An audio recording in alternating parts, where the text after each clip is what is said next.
Hi, this is Andrew Robinson, and for some reason, you're about to listen to Keeping Up with the Kardashians. I can only imagine what that show is like. Well, Mr. Robinson, you won't have to imagine. Welcome to Keeping Up with the Kardashians. This is Nick. This is Bill. This is the Reg Barkley of Keeping Up with the Kardashians. I actually kind of love that. Actually, a lot of people love Barkley. I do. Okay. All right. I like Barkley. But welcome to Keeping Up with the Kardashians, your favorite source of pop culture news, and more specifically Star Trek, because that's our greatest passion. We are continuing our review of Star Trek The Next Generation. We're in the season 6 here, and it's time for Q. True Q. Not the fake Q. Not the fake Q, the true Q. So we're going to review True Q in the second half of the episode. Leading into that, we got some pop culture news. And we also got to talk about Sean's recent addiction to all things Star Trek, because Sean has watched more Star Trek than any human being in the history of the world. He certainly watched more Star Trek in the last year than in the last month than I have in the last year. Oh my gosh, you probably have. Oh, but even more important, we killed Rob. Yes, Rob died. Rob is dead. He got into a fight with Mickey Mouse, and turns out that mouse is tougher than he looked. Yep. Yes, he's dead. He's never to return. Actually, Rob will return. He returned from the grave. It's like a comic book. No death is ever permanent unless it's Uncle Ben. Oh, that's so true, isn't it? They used to say, except for Uncle Ben and Jason Todd. Then they brought back Jason Todd. Have they ever done like an Elseworlds where Uncle Ben doesn't die? Yeah. Okay. Tons. And they're not good? Yeah. Yeah, I was figured, because Uncle Ben has to die. Like, that's Yeah. just like in, is that in the Marvel movies where they did, like, that was a key turning point? That was in Loki. Oh, that was Loki, Yeah. where like certain people have to die in order for... No, it wasn't Loki. It was I think it was Deadpool and Wolverine. Yes. Certain... I'm sure it wasn't like Into the Spider-Verse, like the canon events, like this has to happen. Maybe it showed up more than once. Maybe it was yeah, I don't know, maybe, yeah, but that... Just that like how Elseworld Uncle Bens have shown up more than once. There you go. So anyways, we killed Rob. Rob is excited though, because before you guys got here, I'm sitting down here and all of a sudden I hear boop, because he has, his Amazon things, and it's Rob and Crystal in Disney, and they're like talking to me through Disney. And Rob is like, 2 more days till I get to have rainbow cake, or the new version of rainbow cake. So Rob's excited for his new rainbow cake. I'm happy for Rob. There's a new version? Yeah, it's not the same. I guess the rainbow cake, it's like fruit flavored now instead of like just colored. I don't know. Mm-hmm. So we'll see what he. Careful. But we'll see. I was about to say that Rob loves fruits, and then you said colored, so I was like, we should. Yeah, either way, we're screwed right there. Let's move we're on. screwed there.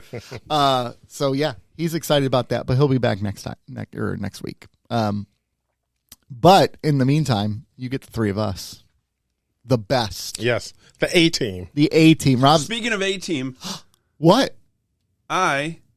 It was the last episode that I watched with Barkley, the one where he is afraid of the transporter. Yeah. When it clicked that he's in the A-Team. Yeah, that just clicked. Who is he? He was Murdoch. Murdoch. Because the entire time, every time he'd show up, I'd be like, I know this dude from somewhere. Yeah. But I refused to be one of those people that IMDb's everything. I would have IMDb'd that before the thought was through my head. It drives me nuts when I'm watching, because anything I watch with my wife, I look over and she's like learning the history of some B character in the background. I mean, it's just like, just enjoy it. I'm some looking at Ensign stuff. J. I'm looking at stuff, and I'm like, I know this person somewhere, and I'm IDMBing them because I got to know where I know him from. And it's funny you mentioned Barkley, who also in the A team. It shows the range of what's the actor's name? I can't think of his name right now. Dwight Schultz. Dwight Schultz, yeah. His characterization of Murdoch was like 180 from Barkley. That's why I think it took me so long. Yeah, Because I was like, this face is so familiar, because I was a big A-Team fan when I was a kid. Gosh. Obviously not Who enough wasn't? to recognize Reg, but I was like... I loved A-Team back in the day. I loved it so much. I don't know if I could go back and rewatch it now. I don't know. You had to get the I He-Man don't think I could treatment. either. Yeah. Yeah. Hey, George Papard was from Dearborn. And not that this is that big of a deal, but I saw his grave. He's buried in Dearborn. That is a weird flex. It is. But, I'll give it to you. To you. That's a nice flex. I like it. I saw the grave of John Kennedy. Is that a good flex? Not as good a flex as Georgia Park, because everybody's seen John Kennedy's grave. Have you? No. Have Okay, you? I haven't either. But the Oh! point is, more people have seen John Kennedy's grave than George Papard. So it's a bigger flex. 66.6% of the people repeating in this room have not seen his grave, and you're like, everybody. Everybody except for the two of us. Gosh. But the point is, his grave is like a tourist attraction. Is it really? Because you just implied that no one has seen it. Wait, George Papard's grave? It's not. I thought that's... I'm so... No, not George saying- Papard. Can you speak properly? Shut up. Kennedy's grave is a tourist attraction. George Papard is not. Yeah. Where was Kennedy's grave? Indeed, in Arlington. In Arlington, Okay, yeah. yeah, And he's got that makes sense. The eternal flame. The eternal flame. That Okay, all right. That's the Yeah. they made that song Eternal Can we Flame. The edit Bangles. that out? It's eternal flame. They wrote that song about him. No, Yeah, they did. It was about Kennedy. All right. Yeah, it's huge. They're huge Kennedy See, I knew fans. you guys were pop culture experts. Yeah, huge dead Kennedy fans. Literally. To be fair. Okay, so a couple other things, though, before we dive into some muck. I got to share this.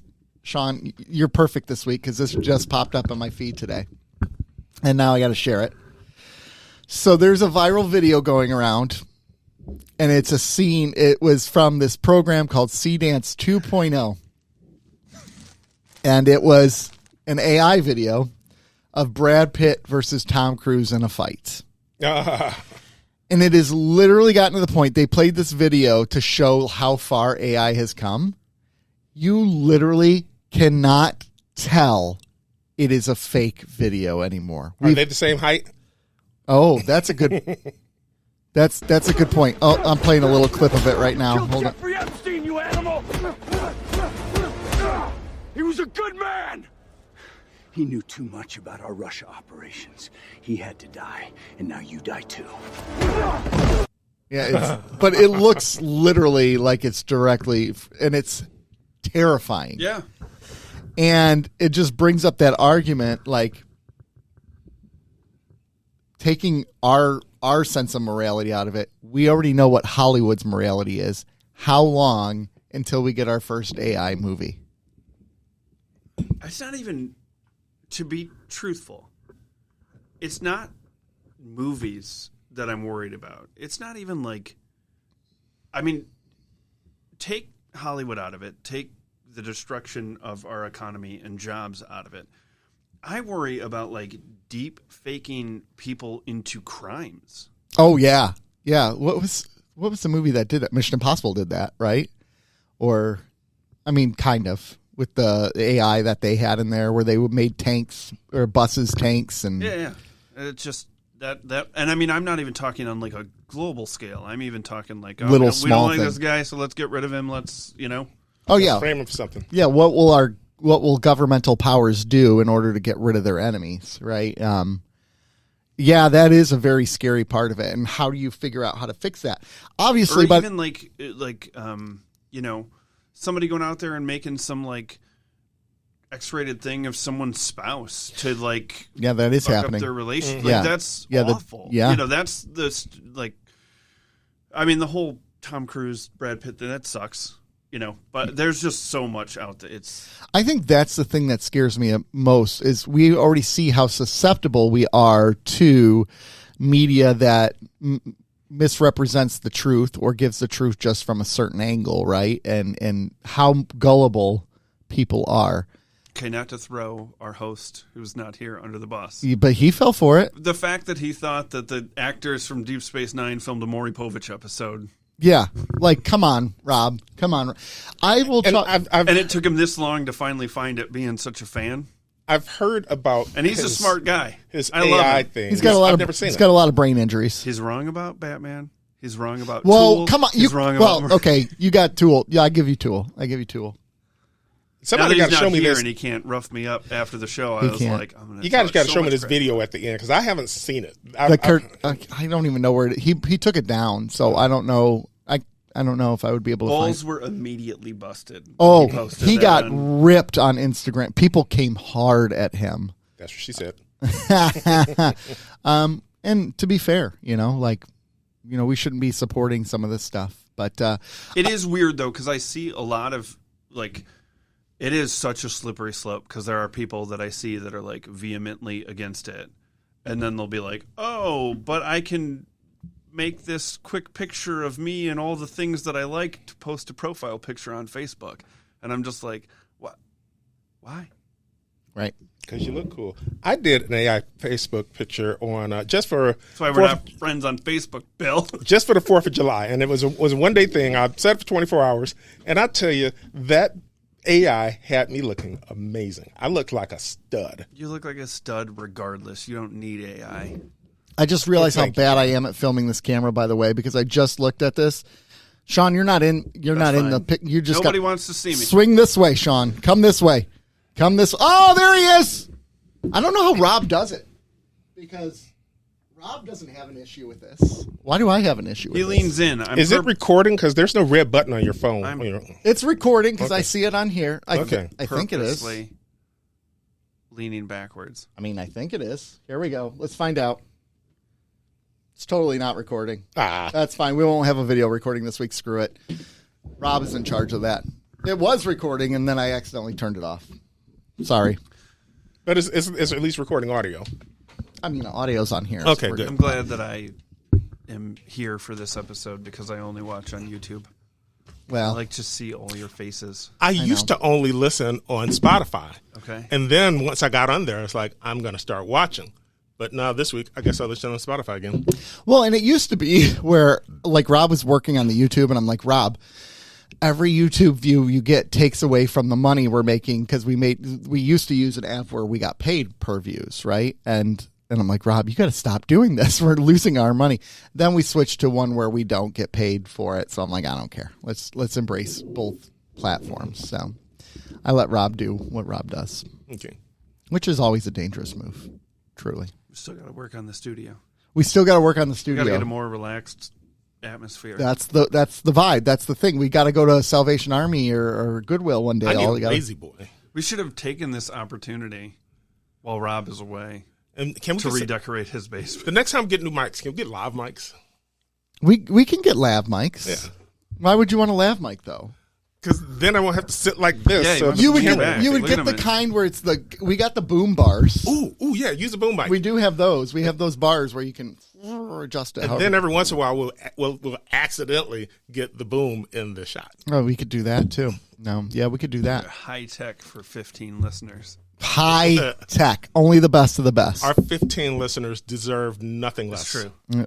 So quickly, I do want to quickly backtrack though. How long would you say until we get an AI movie from Hollywood? And they can do it now. I know, but I mean- they haven't done it yet because of fear of pushback. But you know it's going to happen. Yeah, I see what you're saying. So how long do you think we got? I see. I'm hoping that, and I know we can't, but I'm really hoping that there's a big enough backlash that they kind of just go like, maybe we shouldn't do this. And the bubble bursts on it, and we're like, we can use it for some things, but come on, dial it back. The backlash will happen after they release it. I say within the next 5 years, we'll have a completely AI movie. Well, there was a AI. I mean, if you watch the Super Bowl, like a third of the commercials were for AI agents, and apparently a lot of these CEOs of these AI agents watched real-time feedback from viewership, and it was all extremely negative whenever an AI ad was on. So they're like, we got to rethink how we're advertising this. We got to rethink. Like there was the one, was it the Google one for the lost dog? The AI for the lost dog, and it could tie into other Google cameras to find the lost dog. Oh, yeah. And they're like thinking this is such an incredible thing, and people are like, that is terrifying that it's gonna use yeah. Search Party is what it's called. Yes. Terrifying. Oh, Until it's your dog. I did not watch the Super Bowl. Sorry. really? That surprises me. Does not surprise me for you. You will watch the Stanley Cup if the Red Wings are in it. That's right. No, I still watch it if there's other teams in it. Red Wings are falling apart No, again. they're not. Oh, they were for a minute. I thought they were. There was one bad game. They had like 3 in a They're row. just ready to They start lost some crap. 5-0. They lost What place are they in? They're in third place now. They used to be in first. 33, 19, and 6. 72 points. They suck. No, I'm kidding. I'm making that up. All right. Here's the other thing that I wanted to bring up. There was a sad thing that happened this week. A icon from our childhood has passed away. James Van Der Beek died at the age of 48. It wasn't prostate. It was colon cancer. James Van Der Beek died of colon cancer. I always freak out when people younger than me die of something like that. It's like, and clearly you can die at any age.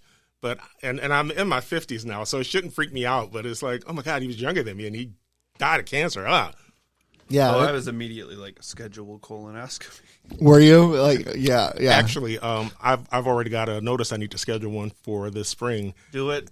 I've had 2 already because there's a history in my family. He loves them. Yeah. I can't wait to get colonoscopy again. But no, there's a history of colorectal cancer in my family. Yeah. So so my doctor wants to do it more often. I think most people, they say every 10 years. Yeah. Me, they want me to do every 5 years. You can also your doctor saw that 4th of July AI picture and was like, "Let's schedule another probe." we're gonna need to get you in there as quick as possible. You stud. It's sad. I know he did like a fundraiser or they did something, a Dawson's Creek get together, and there was a picture of him in it, and I didn't realize how bad. The video. Yeah, the video. Yeah. And how bad he had gotten. He kind of looked like Bill Nye the Science Guy a little bit in And it. I totally missed it because I had no idea he was sick. Yeah. And normally it's when me and my wife, it's usually the other way There's the around. video of him I from- saw yeah. some. I saw some of those photos. Yeah. And He normally, looks like Bill Nye, doesn't he? A little bit. yeah. Normally it's my wife who's like, oh, I didn't know he was sick. Like, yeah, but no, she's like, oh yeah, he's been sick for a while. I didn't know he was sick until he died. So apparently they did a GoFundMe for him. It raised $2 million.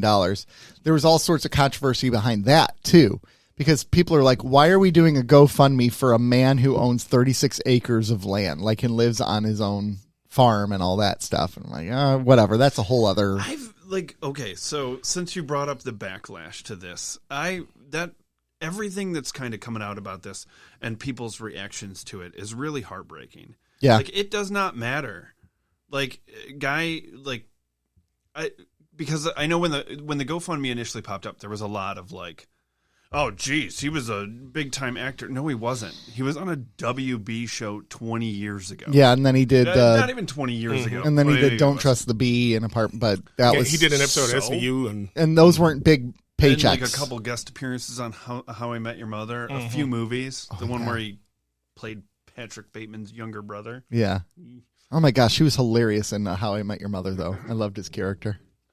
And so, like, I just think the reaction to this should not be like, it should be an indictment of our healthcare system in this country. Right. Not like, well, him because he was on a TV show.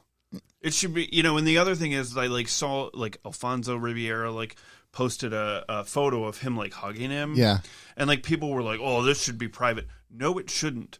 I think one of the problems that we have with losing empathy in this country, world, etc., is that like stuff like that is like meant to be like, oh, don't post that. You're looking for clicks and likes and attention. It's like, no, he's grieving his friend. And he's showing a real moment Yeah. between them, the final moments he had between them. I don't Yeah. know. I had a really weird reaction Yeah. to this because I just felt like it was like people were basically just like waiting for it to happen. And then they wanted to crap all over him. Yeah, and the family. And that's just like where we've been. And everybody is like, what's it going to take to get us to be better? And it's like in those moments, just like accept that like, doesn't matter if it's 2 television stars or like your, Yeah. I don't know. Yeah. No, I hear you. I hear you completely on that. Like, and again, at We've the sanitized death and the grief process in our country oh, so absolutely. much Yeah. that it's like when my wife's grandmother passed away a few months ago, and like people ran up to us like right when we got there and we're like, if the kids like get rambunctious or anything, you got to get them out of here. And it's like, no, we don't. They're kids. Your kid. Yeah. Like yeah. it's kind of almost a beautiful thing because it shows the full circle Right. of life, right? And you know what? And I think back to, I went to my first funeral probably when I was 7. Yeah. And one of my cousins, who was just a few years older than me, he was 11, he died of leukemia. And actually, that wasn't my first funeral. But But my parents took us to the funeral. They explained to me what happened. And, death was never hidden from me. And I've seen other people where it's just the opposite, where I know someone who one of the relatives passed away, and they had to be convinced to let the kids know because, I don't want to frighten them and whatnot. But then they didn't. But they told them, but they wouldn't let them go to the funeral. It's like, why do you do that? I mean, and actually the first funeral I went to, I remember was when my dad's dad died. Yeah. And I was like maybe 4 or 5. And and the only thing I remember being at the funeral, I remember asking my dad who shot him. And he's like, nobody shot him, son. He was sick and he died. And I didn't get it at the time. Because, that's not how people die. Yeah. People died by getting shot. They don't die just because they die. But the point is, I was like 4 or 5 or however I was when my granddad died. And my parents took me to the funeral. They didn't try to hide it. Right. And, and because of that, I think I handled death a lot better than some of my I know other people who and I'm not going to mention their names, but they don't handle death very well. Yeah, Rob. He's not on here. Rob's not who I was thinking about. He just handles murder well. He deals with a lot of that kind of stuff these days. I hear you on that. Like that was really important for us with our kid when he was younger. Is like he would go to the funerals, he would be there, he'd be a part of it. We'd talk about death. It was never a big deal. And he's not. It sounds terrible to say, but like when we're like, we got to go to a funeral, he's like, oh, okay, like But in a weird way, that's a good thing. Instead of being like, instead of me being like, well, we're going to go to a funeral, you can stay home. He knows he has to go to these things. Like it's important for him too. So he goes to these things with us. And I deal with death a lot, obviously too, as you can imagine. Are you some kind of pastor or something? Did you know this? Oh, he just does a lot of murder. I do a First lot I heard of of murders. this. I do a lot of Oh, murders. okay. Yeah. And, it's weird how that can even work in the process. Like the amount of people that I have to give them permission to be sad at their funerals blows my mind. I'm like, it's okay. They're like, I'm so sorry for being like, it's okay. Cry. Like, please cry. This is how we say goodbye, right? Like this is part of the process, but we've desensitized it, like you said. Anyways, rest in peace, James Van Der Beek. James Van Der Beek. Yes. I hope his kids get to grow up on his 36 acres. Yeah, and they probably will now because of that $2.5 million that was raised, right? That's going to help pay for the medical debt. Probably won't even touch their medical debt. Well, that was the thing too. Is it's like when everybody started chiming in with their hot takes about it, it's like, okay, so Steven Spielberg and Kate Capshaw donated $25,000. Yeah. Like it wasn't like they were asking me. Right. And if you don't want have to. Like you can if you want to, but you don't have to. And I think that's one of the things that really pisses me off when people get upset about this. They're like, why is this person doing this? Then just don't donate to it. Yeah. You don't need to go crap on it because someone else will want to donate to it. I and don't it makes think people, unless you don't they get are business. affected by cancer, I don't think they understand how quickly, like, and it's like the people calling that out. It's like, okay, how many of you are one paycheck away from ruin? Yeah. Like it's a staggering number, Yeah. Well, you don't know this, but Nick knows this. A few years back, my wife was diagnosed with breast cancer, and she went through treatments for like 2 years.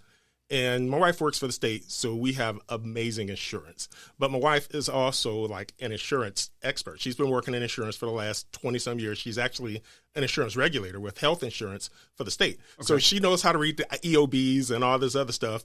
And she was just looking at how much they charged the insurance company and how much we had to pay, which wasn't much. And she was explaining, like, if we didn't have our insurance, this could have really messed us up. Yeah. It's crazy how that works. And especially, too, if you don't know a lot about it, hospitals will sneak things in, not necessarily on purpose, but things make it through the cracks, right? Like, you know the drill, like that you'll be billed for things that maybe didn't happen, or like if you challenge things, they will reduce costs and all that. So most people don't look at those things. They just pay the bill. But, you can look at that and you can find ways to reduce it, but not everyone knows that. So You sound like my wife. She says that exact same thing all the time. Like most people don't look at the bill; they just pay it. Yep. And Yep. she's eyeballing every bill, every EOB. Like, okay, Yep. and I can't tell you how much stuff she's caught. That's like, we should have been charged for this, and I was like, I would have had no idea. I'd have just paid it. Exactly. We need, and that's again what you said.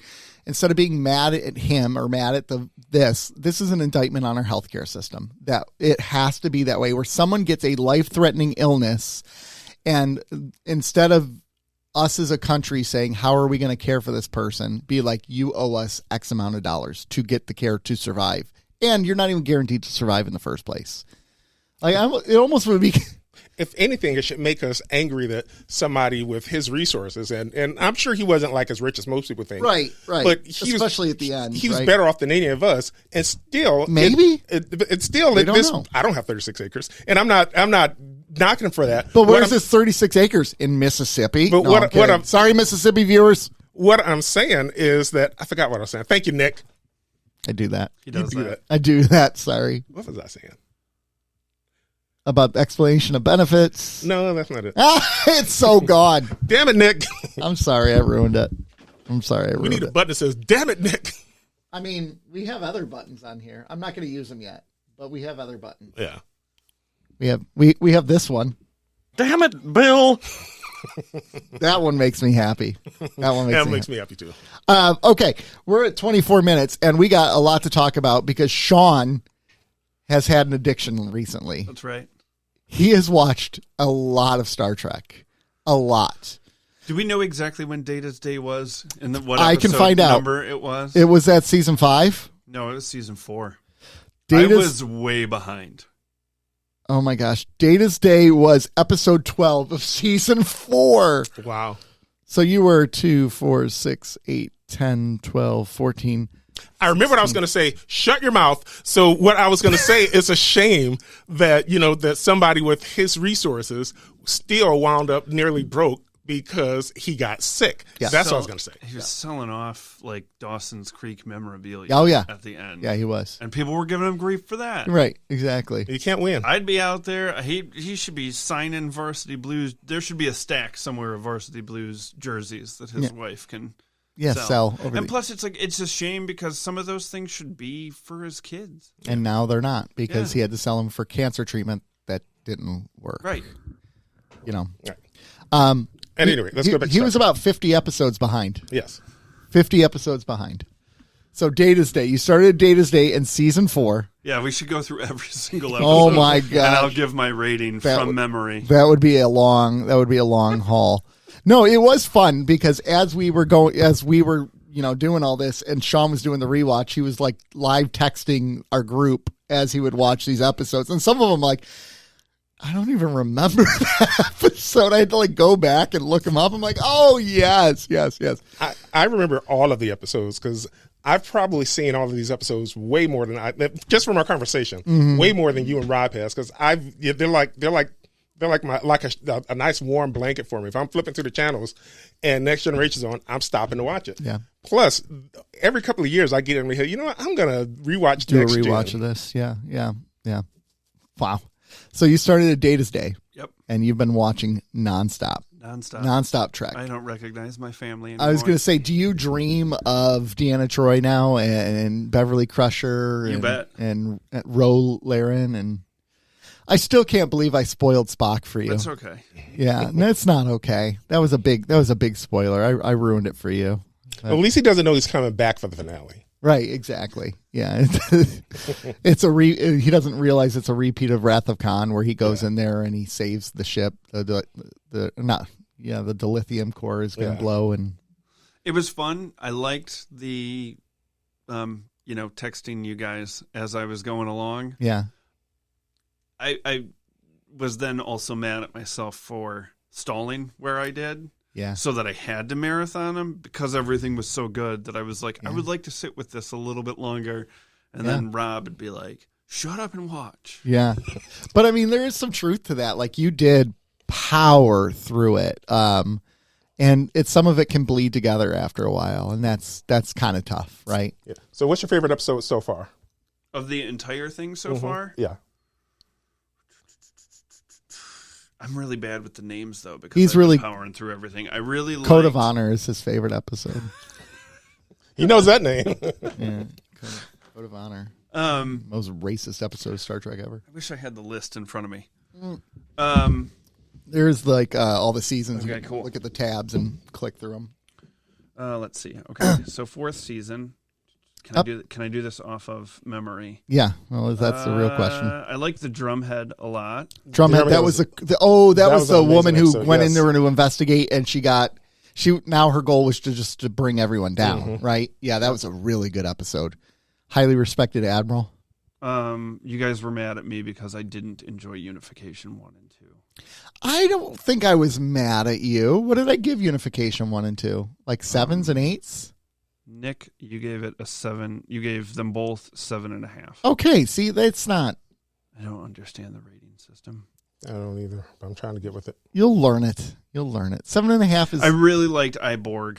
And that was Hugh. tough because I was like, right when the episode started, I was texting you guys, and I was like they're going to make me fall for a Borg. And then they through, do. I was like, I love this guy. And then he goes, Hugh! he goes back, and he knows what he's doing when he's going back, and you're like, no.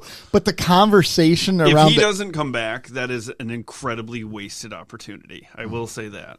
he was a great he is a great character, and just the I like how conversation. Nick's not trying to spoil it. I'm but trying there not by to. being like, he's a great character. So he comes back at some point. I said he was a great character. 'Cause I like this Time was a Zero. show from Time Zero was fun. that was the finale. Yeah. Of season. Yeah, I was like, Mark Twain was. I liked your thing about Mark Twain messing up the timeline, like Back to the Future. Oh yeah, when I texted you guys that Mark Twain was gonna mess up the timeline faster than I would with Marty McFly's mom. Yep. I think you guys are weird for that. No, we're not. Yeah, you are. Dude, Leah Thompson. I mean, Leah Thompson, but no, that's his mom. No, it's not. It's Leah Thompson. It'd be different if she was my mom, but I can't really put myself. But into he's the- like, Marty should have did it. yeah, well, I He do too. should have. And That's his mom. no, it's not. Not then. Then she was just a. Ooh, this was going to sound creepy. I was going to say a 17-year-old thing that he wanted to. But to be fair, he was 17 too, so it's fine. It wasn't inappropriate. I mean, if you I mean- think about the timeline, though, it still is his mom. Bill is correct. No, it's not. It's his mom. No. And he's seen pictures of his mom back then. Psychologically, I mean, maybe you wouldn't, but psychologically, I wouldn't be able to get past the fact that that's my mom. I saw a picture of my mom when she was young over at my grandparents' house, not realizing what I was looking at because I was little, and I was like, "That's a good-looking lady." Yeah. And then you found out it was your mom, and you. I was like, still a pretty good. Still a pretty good looking lady. Not one I would smash, but Well, still a good looking lady. Look at that beehive hair. Mm-hmm. Oh, yeah, that Like was. she's a Star Trek fan. yeah. all about this is your kind of lady. What's her name? Oh my god. I liked Ensign Rowe a lot. What was the two-parter that I really? Oh, Redemption 1 and 2. Redemption. Yeah. Yes. Yeah. Like that's got to be up there. I want to watch Yesterday's Quest again. 'cause It's it's Enterprise? And what? Yesterday's Enterprise. Yesterday's Enterprise. Yeah. Yeah, that was such a good episode with Scooter McGavin is in there. Mm-hmm. Yeah. Was the Mind's Eye? Was that the one where they replaced Geordi with just the rando black With the dude? random And I black was like, guy, those yeah. guys are racist. Yeah. Because in that, so when I was watching that episode, I didn't realize they were sending that rando black dude to The conference. the conference. I thought they were sending him back to the Enterprise, and I was like, guys, I have a lot of issues with this. If no one on the ship recognizes that that's not Geordi, I do not want to record that episode with Bill. No, that would have been fun. I still think it's crazy they sent him to this conference because People would know him. conceivably somebody at that conference Right. knows him. Like, Jordy, you look different. They could have just had LeVar Burton over there again and just sent him. Why'd it have to be another black guy? that was He looked nothing like him. a very weird call. It was a very weird call. Yeah, it was a very weird call. But I think there's something too. I think in a weird way that kind of speaks to the arrogance of the Romulans too, a little bit, where they think they're so much better in a lot of ways, and you're like, you guys, you're not as good at this I whole read that spycraft. situation completely wrong. I thought they were sending him back to the Enterprise, No. and I was like, if no one recognizes him, I have to quit this show right we now. we got We are not talking problems. about this.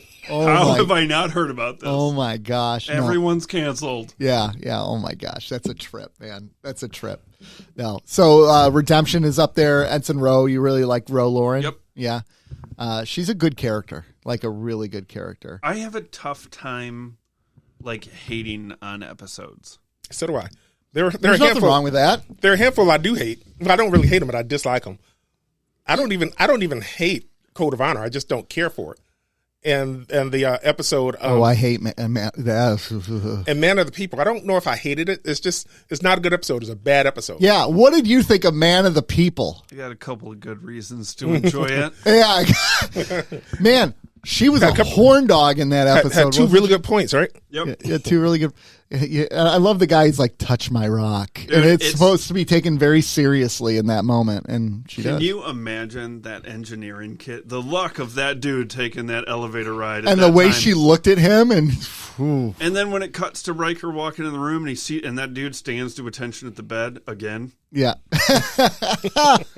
that dude had a good night. Good night. Yeah, but can you imagine the absolute freak out he must have had? Because he was like, oh, great. Imagine the story. I just he slept has. with a bridge officer. Yeah, Not even that, but like, and Riker knows. Like, he was like, I am getting sent to a horrible planet. Oh yeah, Like, yeah. I'm like, getting this is the reassigned. first officer.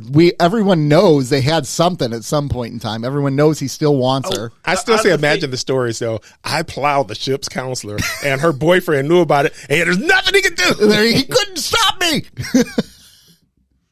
I really liked the out of phase one where they were like The next phase, the yeah. next phase. Yes. Mostly because The Geordi like, episode, yes, Geordi and Roe. yes. When he body checked that Romulan through the Enterprise, I probably rewound it like 4 or 5 times. Yeah. I just thought that was the funniest thing. And was. I was excited for you to see that episode because you had been talking about Geordi like needing to grow up a little bit. I thought this was a fairly good Geordi Yeah. episode. Did he have his problems in there? He certainly did. But like he was, I liked him in that episode. You know I what? also liked the funeral that they had that Data put together for him. That it was lively. I had a problem with the fact that they were walking through walls, and he body checked the dude through. How come they didn't fall through the floors?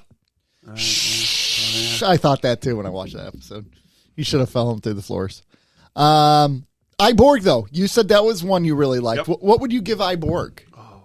10. I can't just throw the 10s out there, I guess. See, I gave it a 9 when I Yeah. watched it. I would definitely give that one a 9. Yeah, 9. There are very few 10s. I rewatched The Inner Light last night, and I will agree that one deserves a 10.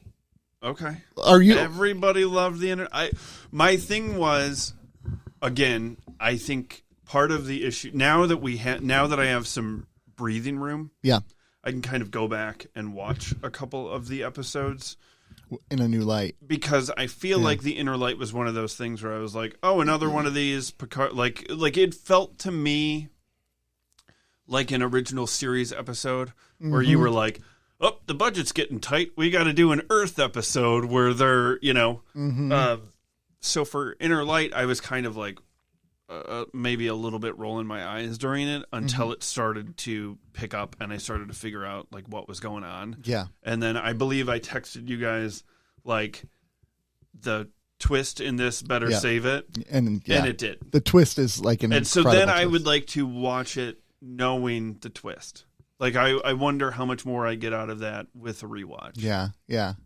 I just love the idea of that episode where Picard wakes up and he knows that he's Picard and he's like, what is going on? What is going on? And then over the course of his life, he's finally convinced that that's all, like, it's all BS until the planet explodes, basically, right? And then, They launched the rocket. or launch the rocket. Yeah, yeah, yeah.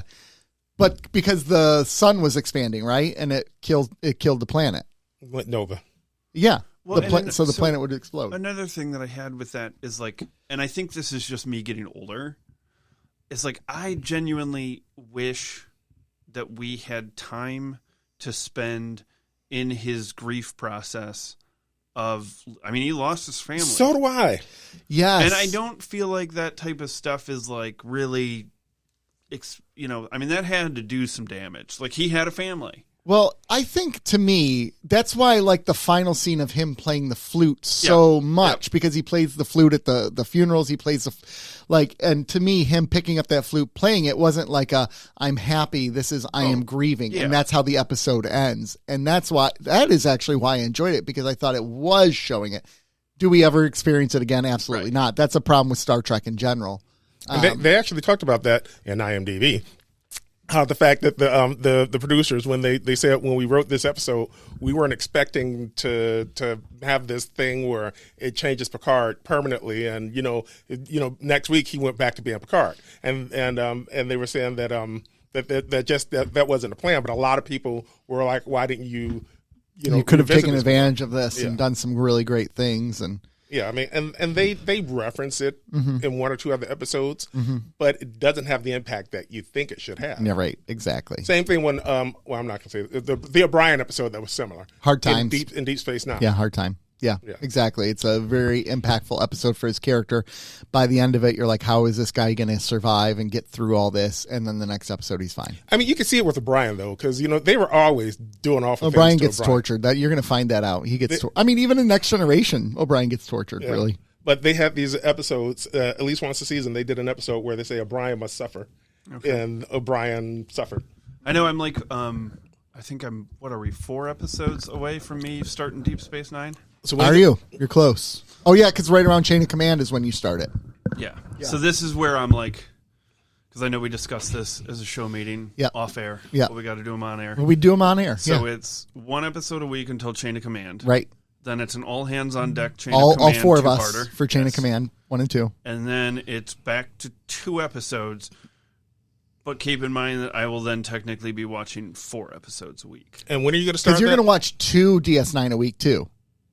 Yeah, because I've got to keep I've got the schedule printed out. All right, so I'm going to do that with you. And you had made a comment. I I'll don't do know it. if it was a I'll do joke, it with you where guys. you said Bill and Sean go deep. I think we should do that. Bill and Sean go deep. I'll do it with you guys too. All right. Just so I can, I mean, I won't give my reviews. Like we can pull up what our final ratings was, and I can just give them to you. Yeah, but we were going to have a segment on the show Yeah. called Bill and Sean Go Deep. I like it. and where we quickly recap our feelings. I like on it. I Deep mean, Space and I love Deep Space Nine. And although I've seen The Next Generation far more times, Deep Space Nine is actually my favorite Star Trek Okay. show.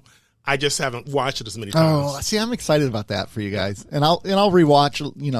I'll probably have it more on in the background, but I'll try to rewatch. They it with you guys. don't air Deep Space Nine like Next Generation. I bet if I looked hard enough, Next Generation is playing somewhere right now outside of Pluto TV. It's playing somewhere. I was going right to now. say I was, but once you added Pluto TV, you're right. You're right. But- I am interested to see how I'll feel about Deep Space Nine because I know, obviously, we all know my love of the original series is entrenched in, like you said, the warm blanket. This reminds me of my mom growing up.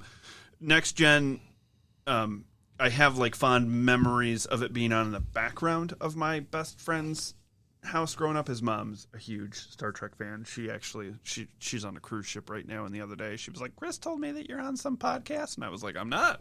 I'm not. You're not ever listening to this. I do not co-sign any of this. And I specifically told him, I was like, do not say anything to your mom because she's going to search this out. I don't need a person I grew up with my entire life to have to hear Nick say daddy 500 times. Hi, Chris's mom. I'm not going to say it. I'm not going to say it. But say she was like, I don't like she does not like Deep Space Nine. Yeah.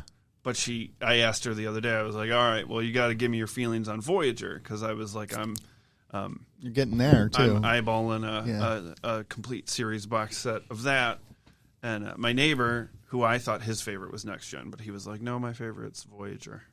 So there was quite a I went few. back and forth over the years. I think I'm back to Voyager being my favorite, truly. And I didn't think I would grow It has its problems, but what Trek doesn't? with enjoying the Next Gen as much as I have. And now you really have. You Right, yeah. don't really attach to these characters. I don't necessarily like comparing them. They're because so it's two different. things. Yeah. I know I'm the one person on the planet who's I don't mind the first 2 seasons because I went right from. You don't really want to watch the cartoon again, Bill. I do. I have the box set if you want to borrow it. I have this on Paramount Plus. I have Paramount Plus. Yeah. Here's my thing. I don't think any Treks, and maybe this makes me sound like a hypocrite because probably if you watch previous episodes of this, I probably did. I don't really think we should compare them to each other because they were all written for very specific times and very specific eras, right? DS9 was written in an era where we were growing into this like distrust, like strong distrust of government, and there was a rise of the religious right that was happening around the same time, and you had the World Trade Center attack that happened in the early 90s, and that was kind of that was early 2000s.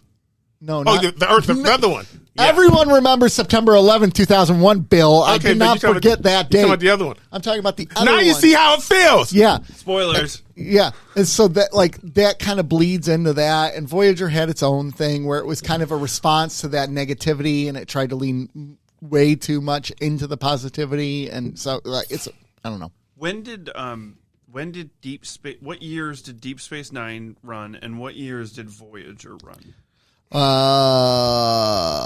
Run years. Let's figure out DS9 run years. January 93 to June of 99 for DS9. Okay. All right. So Voyager, I think, started the year before it went off the air. Voyager run years. Let's find out. 95 to 2001. So that's part of the problem. DS9 only had 2 years. It was never its own show. The second TNG ended, I guess Voyager would have started, right? Or, sorry. Let me think about this. Wait. So do I need to also pull Voyager in at the same time? Is there crossover? TNG ran the 94. There was only one episode that was crossovers. The very first episode of Voyager, where they dock at Deep Space Nine before they get lost, Okay. and Quark's in it. So DS9 was only able to exist on its own as a know show what that is. for like 6 months. It was only like 6 months where DS9 was the only Star Trek show. Okay. So that's part of the That's problem. rough. Yeah, that's part of the problem it had going for it, because people could, and the tone of DS9 was so different than Voyager or than TNG, and then Voyager comes along with a kind of a similar tone To TNG. to TNG. So those TNG fans were able to go to Voyager and ignore DS9 if they really wanted to, and a lot of them did, unfortunately. I don't know. It was not fair, but I know part of the reason why Voyager happened in the first place was because of UPN, right? Like that was going to be one of their launching shows. What was DS9 on? I think it was syndicated, just like Next Generation. Okay, and then Voyager was one that wasn't. It was a UPN show at that Yeah. point in time. Okay, well, And DS9 and Voyager, for that matter, didn't have 2 whole seasons that sucked. They had episodes that sucked. they had half seasons of like there were some seasons where like majority of it was bad for them, but not full seasons. I just remember one episode in particular of DS9. It's like somebody thought this was a good idea. Move Along Home. Move along home. That was it. I can't wait till you watch that episode. All right, with that said, we're 47 minutes in. We haven't even talked about our episodes yet, but before we do into that, I have some viewer feedback that I want to share. We got a text message in from a fan of the show, Annette, that I want to share with you guys. So here's what Annette had to say. It's the text. I'm going to read it to you. Dudes, I fractured my tibia on Saturday in a freak kitchen accident. Boo. I was filling a pot of water and it started to overflow. When I scooted over to shut off the water, my right foot slid hard into our cupboard. Slippers are slippery, and I have a fracture of the tibial plateau. I usually walk and listen, but now I'm watching. So fun. Thank you for putting so much time into your episodes. Rob, your editing is on point. Bill, if you ever come to Cleveland, we can show you where they shot Winter Soldier and other Russo brother productions, which that was in response to last week, so Sean would probably enjoy that too. And Nick, maybe we can start calling it nick picking versus nitpicking. I don't remember what I nitpick. We were talking about how a lot of Star Trek fans like to nitpick. Oh, yes. Funny thing is, you mentioned we're on a Winter Soldier. They were shooting that at the same time that they were still shooting movies in Detroit. And they were originally going to shoot some of those scenes in Detroit. The scene at the museum was originally going to be at the DIA. And I think for whatever reason, they decided to go to Cleveland. Maybe Cleveland gave them better tax breaks or whatnot. So that scene was shot in Cleveland instead of Detroit. Yep. Bummer. Yep. Yeah. I feel bad that she said she's going to watch because she can't walk, and you were too bothered to record the It video. broke. I mean, I could put it on right now again, but like, No, what's the that's- point? that's No, okay. no. They'll get like 5 minutes of us on video, and then it'll switch over to audio. That's what they're going to get. And then they'll beg for Rob to come back, so it's fine. It works out great. I did have one pop culture thing I want to mention before we move to the Yeah, episode. remember. Well, I got more feedback. Okay, I'm sorry. More feedback. Go ahead. And then you can give your pop culture thing. Sorry about that. That's all right. Some other feedback from last episode. They really enjoyed the Batman talk. Let's do a rewatch of it. Rob, your editing skills on point. What if the aliens and signs didn't know they were allergic to water because water does not exist where they are from? I guess it's possible. I mean, I find it hard to believe that a culture that advanced, that they're able to go from one galaxy or wherever to another, they couldn't figure out, okay, there's something on this planet. Let's analyze it. Oh, that might not be healthy for us. I mean, oh, by the way, their bodies that we're harvesting are made a majority of that. yeah. Yeah. Yeah. It's kinda But it's sad. possible. It's possible. Yeah. You ever see Signs? Yeah. Okay. I like it. It's a good movie. Someone said Starfleet Academy is still dumb. If it's made for people my age, which is 24, it made for dumb people still. I'm with you though. I was down with what they tried to do for DS9, but it was all a stretch. Like WTF was she talking about at the end? Him, her imagination, a hologram, the F. You guys are so nice to that show. Sirach was great. And how old is Dax? Dan Bro, those things can live centuries. Oh, so he's referring to Starfleet Academy having Sirach Lofton in there, Jake Sisko. So, yeah, cool feedback. And then, Brody, you always have some good feedback here. He does not like Batman versus Superman. He does not like the Goyer dialogue. That hurts it. And then you got crap, Bill, for quoting Joker from the Suicide Squad. So there you go. Now, Batman versus Superman, that's what we got shot in Detroit instead of Winter Soldier. Yep, at the train station. Yeah. A lot of it was. And actually, I got my movies mixed up. That was the first Avengers movie where they have the scene at the museum. Yeah. Yeah, they were going to shoot that in Detroit, but Yeah, there was a lot of movies shot in Detroit during that time. and probably the most prominent was Batman versus Superman, and that one sucked. Transformers was in Detroit. But they the shot Island. part of that in Detroit. Yeah. And same thing with the Island. They shot part of it in Detroit. The Island, yeah. Yeah. So, which felt like it could have been a good movie, and then it wasn't a good movie. That Yeah. one upset me. I'm a sci-fi movie junkie. Ewan McGregor and Scarlett Johansson. All right. Ewan McGregor. I love that man. I would have babies with him if it was possible. Weirdo. He's a good-looking man. What can I say? He is. He's a good looking man. He's I'm with Obi-Wan Kenobi. that. One of my favorite memes was that it had a picture of Obi-Wan, Anakin, and Padme from the second Star Wars movie where Anakin's grown up. Yeah. And they said the most unbelievable thing about Star Wars isn't the lightsabers, it isn't the Force, it's none of that stuff. It's the fact that Padme chose Anakin over Obi-Wan. when Obi-Wan was When standing that right there. smoke show is right there, I'd choose Obi-Wan all day. All right. What's your pop culture thing you got? I saw an article that Good said for you. I'm proud of that- you. All right. It said that he's Damn it, doing it again. Bill. He can't help himself. Damn it, Nick! But I saw an article that said that that Mike Flanagan, he is a director. He's going to be remaking That's right. the Mist, and I'm like, why are we remaking the Mist? And here's the thing: It's a perfect movie, it is. in my opinion. I love Stephen King, and I See it? love Mike Flanagan. You know, he did great work with Dr. Sleep, which is the sequel to The Shining. So good. And I remember reading Dick Gerald's Game years ago and thinking, how are they ever going to make this into a movie? Because most of the movie takes place in one room. And Mike Flanagan took it on, and he made it great. Not only that, but I love the stuff he's done that wasn't Stephen King. Like The Haunting of Hill House is one of my favorite TV shows of all time. Midnight Mass was amazing. So he's a great director, but why are they messing with The Mist? They don't need to remake The Mist.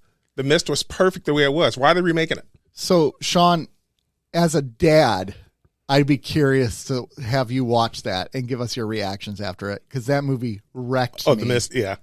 You never seen The Mist? As a parent, if you see it before you have kids and then you see it after you have kids, totally different effect. Is that the one where the guy doesn't have patience No, at the end? Or is that the fog? he doesn't have patience. Yeah, I guess that's a way you could say Yeah. yes. I technically, so you already know how it ends. Is this the Mist that we're talking Yeah. about? Okay, so is that the one where like they were like 5 feet away from being rescued? Well, yeah, they heard a sound and they thought it I was. have no idea. I've They just heard seen- something and they thought it was bad people coming, Okay. and it wasn't bad people. It was good people. Oh, Yeah, it's that movie. that's a bummer. Yeah, it's a good movie. It's such a good But movie. why are they remaking The Mist? That's my point. I guess I get with it's such a good movie that they don't really need to remake it. And Frank Darabont did the first one, if I recall. Yeah, he did. Yeah. Thomas Jane. Mm-hmm. Thomas Jane. Yeah. Andre Brower. Andre. Yes. Captain Holt. Yeah. That Frank was Hamilton. who? No, you said Captain Holt. I said Frank Hamilton. That's who he played in Homicide. Homicide. Life on the Street. Yes. the next Yes. show That's that we're really covering his. on the That's really. podcast. Yeah. Exactly. Yeah. Yeah. Exactly. You know, Are you a big Stephen King guy? I am. Okay. I'm a fairly big, but not huge. And I would say the same thing. I'm a fan. I'm not a huge fan. I haven't read all of his books, but I've read well over half of them. Probably about 3/4 of his books I've read. Marcia Gay Harden is in that, and Laurie Holden is in that too. So good cast. It was a really good cast. So, okay, I agree. Moving on. True Q. Star Trek, The Next Generation. True Q. Woman is assigned to the ship. She's going to do some science experiments underneath Dr. Crusher. And she starts exhibiting weird powers, like puppies randomly appear, or at one point there's a warp core breach and she stops the warp core breach. Turns out girl is a Q. Q shows up and he's like, she's a Q. Her parents were Q and now she's a Q. The Q decided they liked humans too much and they wanted to become like humans. So the wife looked at her husband and said, Daddy. And then they had a baby together. Sorry, you caused this. No. And this baby is a Q. She didn't know she was a Q her whole life. And she decides she doesn't want to be a Q. She wants to be human. But then as she goes through the episode and tries to be human, all these things start happening where she's like, if I had Q powers, things would be better. And so Q gives her a choice. You either abandon your powers, never use them ever again, or you go with us to the Q continuum. And at the very end, there's this thing that happens on this planet and all these people are going to die. And she can't help it. She uses her powers. She rescues all the people. And then she says, yeah, maybe I should go be with the Q. And then she opes off the ship to be with the Q. And that's the end of the episode. So Solid recap. thank you. I do really good at recaps. I loved it. 10s out of 10s. 10s out of 10s. All right, where do you want to start? I want to start with, I don't understand why the Continuum felt it was necessary to kill her. I mean, from an episode standpoint, that drove the tension. It drove the what's the word I'm looking for? The conflict. And I get that from a writing standpoint. Yeah. But from a logical standpoint, why the Continuum felt they needed to kill this girl? If they wanted to tame her or make sure she couldn't do anything, they could have just taken her powers away, because we've seen they can do that. Have we so far in TNG? I don't know where we're So at. you just spoiled something for no, Sean. I was thinking. No, but I would figure they could. I was thinking take of an away episode powers. from Voyager. They did that with Riker, though. They gave Riker Q powers and then took him away. Yeah. Right? Q did. So, yeah. Yeah. I was a little muddled with why that was. That is a little weird because Because there was a moment in the show where I was like, oh, I think I would like this a lot more if they went that route, and they sort of didn't. It was the moment where Q kind of like teased her with you could bring your dead parents back. And I was like, and I mean, it's personal to me, so that was the more interesting route for me. right. Oh, for me And too. so I That was would have kind been of more hoping interesting. that they'd lean more into that. Yeah, for me, I think I would be right there with you on that. Like the whole idea of bringing her parents back. And she brought the image of her parents back, right? But she could literally bring them back to life. She could literally go back in time and relive that life if she wanted to, right? I mean, but I think that is also one of the problems with writing for Q, because they can do anything.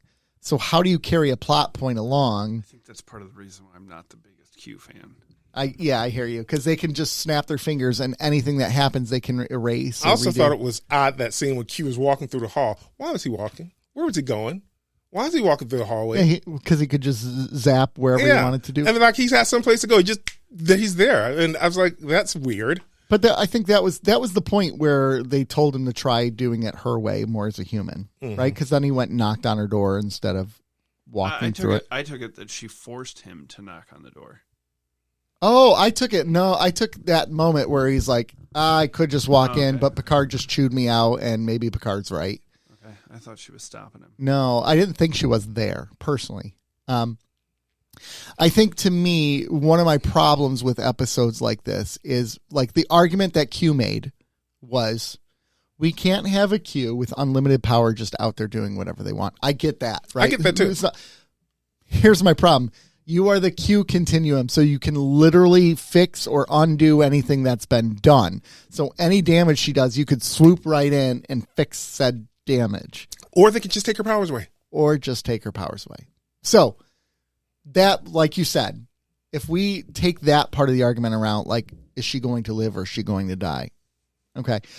Or if they would have redone it from the state of arrogance of the Q continuum, that how dare anyone reject us because we're so great, which is why we killed the parents. Okay, and I wouldn't have had a problem with that because at least they're explaining why they had to kill her. Right. The arrogance of the Q continuum that we're so much better than everyone else. And if you don't think if you're a Q and you don't think you're better than Q, then we wipe you out. We're going to kill you. Yeah, we're going to kill all of you. Like, I think that would have worked a lot better for the parents instead of you're told not to use your powers and you used your powers anyways, whatever. And then also, like, to use that same argument with her, right? You think you're better than the Q.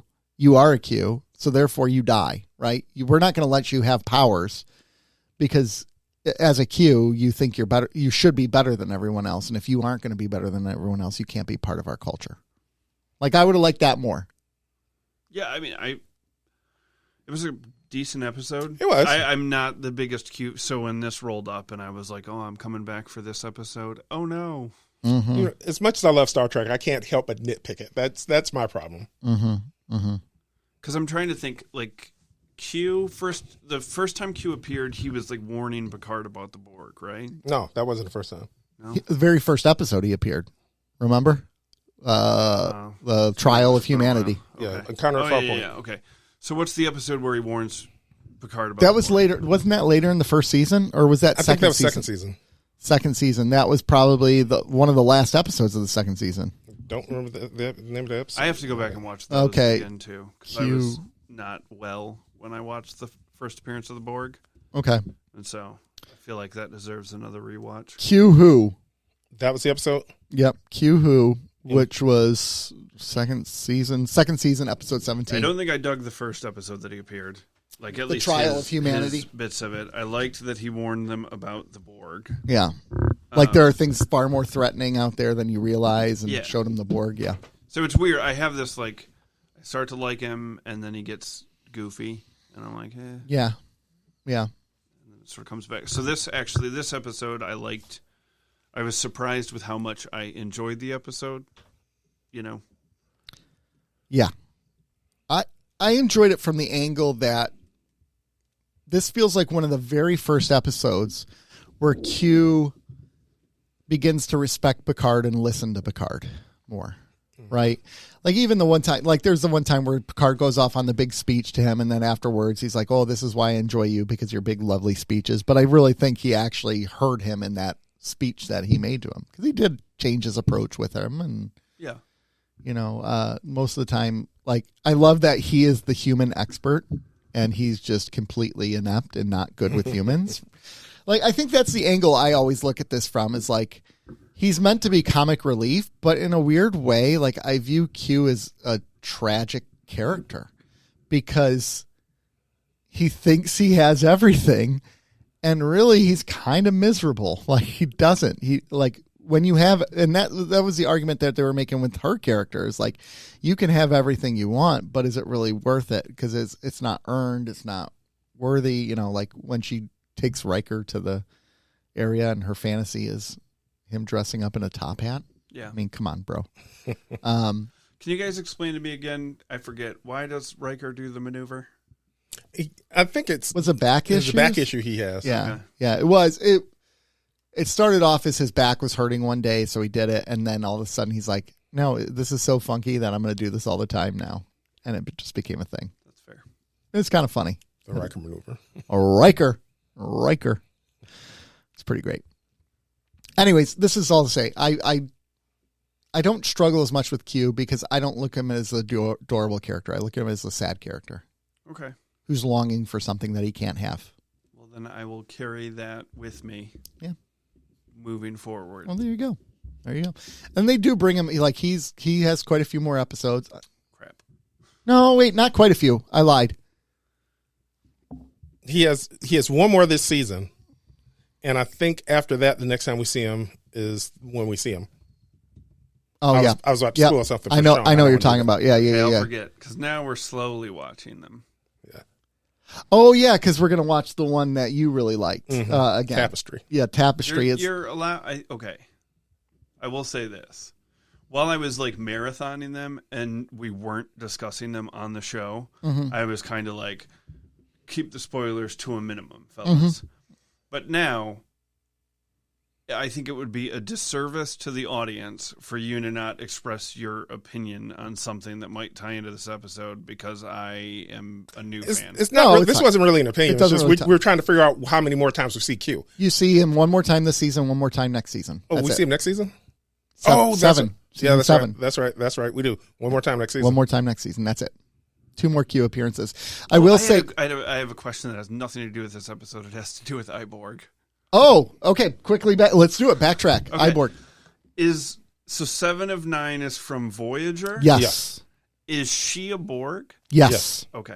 A 'Cause former Borg. When he was like, I'm 3 of 5, I was like, is that where they get 7 of 9 from? Yeah. So Q was always a Borg his whole life, if we recall. 7 to 9 wasn't. It was like at age of 9 that she she was got assimilated. assimilated? Yeah, at 9 years old. That would suck. So that's kind of part of the journey of her character too. Like in a lot of ways, she's still a child, and then in other ways, she's a Borg. And so it's interesting. Okay. Her journey. She's truly like they brought her on for sex appeal on Voyager. She was an original character. She was doing like in the 3rd or 4th season. Yeah.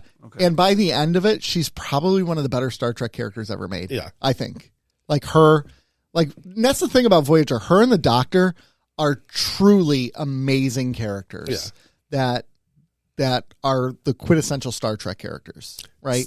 Speaking of Voyager, you know what? And this might be Bill's a bit spoilerish either. Also, but he just mentioned, "Hey, don't do that." So I saw a comment that somebody made on something someone else made about why Harry Kim was never promoted.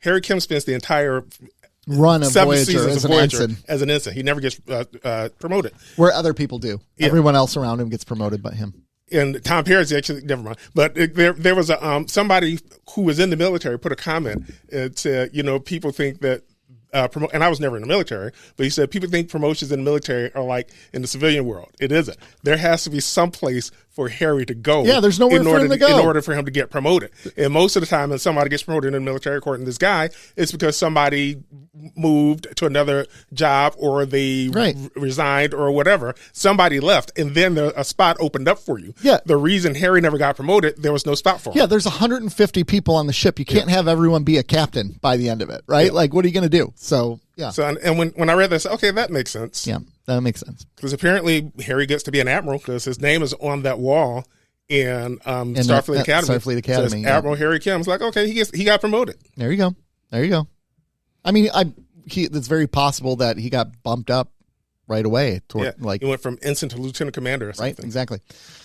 So the Iborg, that's a good catch on your part. 10 points to Gryffindor for that. Good work. I'm proud of you. Did anybody see Ensign J in this episode? Dude, like the fact that you can catch things like that, I'm like, I don't even know who you're talking about. Was she in this episode? I don't think so. I Yeah. didn't see her. No Ensign J. That's the game. I want to know. Okay. Okay, but real quick, I will tell you the next 2 times you see Q are really good episodes. Okay. Like, in fact, the next one I think is probably the best Q episode ever. Yeah, it's definitely the best Q episode. And one of the best Star Trek episodes. One of my favorites. I'm certainly more warmed up to him now. Yeah, it took a while. Yeah, I hear you. I liked seeing from her perspective of like not because he just shows up and he's kind of a dick. Oh, right away, right? Like, yeah, right away he just like storms in the room. Let me look at you. What can you do? Blah, blah, blah. And I mean, not even in this episode. I'm talking like right out of the gate. Oh, yeah. Like it's just a character that rubbed me the wrong way. Yeah. You know? Yeah. I'm.